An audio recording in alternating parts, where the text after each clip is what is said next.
Drake went after Kanye West in a big way over the weekend in concert by changing the words to one of his songs. And this was telling, right? Yeah, the song is called Know Yourself. And in the song, originally, Drake shouts out Kanye West by talking about how things were or how he changed after Kanye West came out.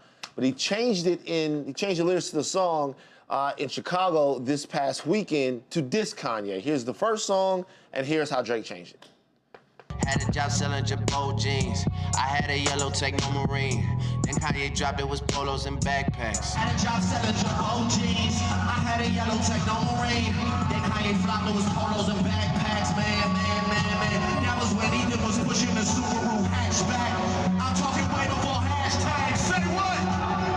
That kind of comes and goes pretty quick, but there's impact there. A lot of impact, because it's a conscious effort to change the lyric of the song from being one that was affectionate to one that was a diss. Kanye flopped. Right. Kanye flopped. And there was a reason behind that. Oh, yeah, there's definitely a reason behind it. Drake, from what I understand, actually has more animus towards Kanye than he does Pusha T about the whole Pusha T versus Drake battle. Because Pusha T called Drake out saying that he had a secret child, all of that he was stuff. gonna roll out the announcement in conjunction with the song. Right, in conjunction with the song, the whole deal.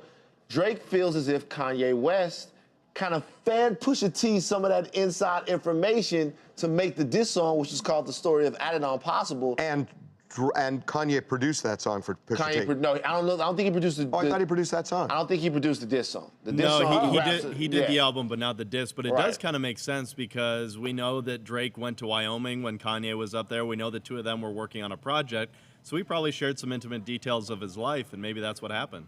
Yeah. So he's pissed at boy. These two go back and forth. They do. They go back and forth. Because they've had such a long-standing relationship, and it hasn't always been very functional. But now it seems like Drake is almost over it with Pusha T, but wants to continue going at Kanye. Kanye doesn't want to continue to go at Drake, so it's just weird. But you gotta say something. Now, he dissed you in Chicago. By the way, in Chicago. That's Kanye's hometown. Right. Diss them in Chicago. You gotta say something if you're Kanye West. God, these feuds are just so. I mean, sometimes it's so subtle because it's just this one word that just like boom changes everything. Comes and goes, man. and it changes everything. And sometimes, you ever heard of the subliminal diss? Of course. So sometimes he just disses you with sublim. It's just subliminal. He never even says your name. Just makes reference to something. It's spicy. I like it. Hi, I'm Kimberly calling from Los Angeles, and I am originally from Chicago, Illinois, so that's pretty bold for Drake to come to Chicago and diss Kanye, but I think that they just need to get together, work out, do some cardio, sweat it out, shake hands. They're two powerful, handsome men who need to just enjoy being successful. And Drake, I don't think he really knows what he's talking about, because Kanye did not flop. He had 4 successful albums, Nas, Pusha T, Keanu Taylor, and his own. But I get where he's coming from. He's probably upset, but he's also fine. So if you're handsome, you could take liberties, whatever you want to say, I guess.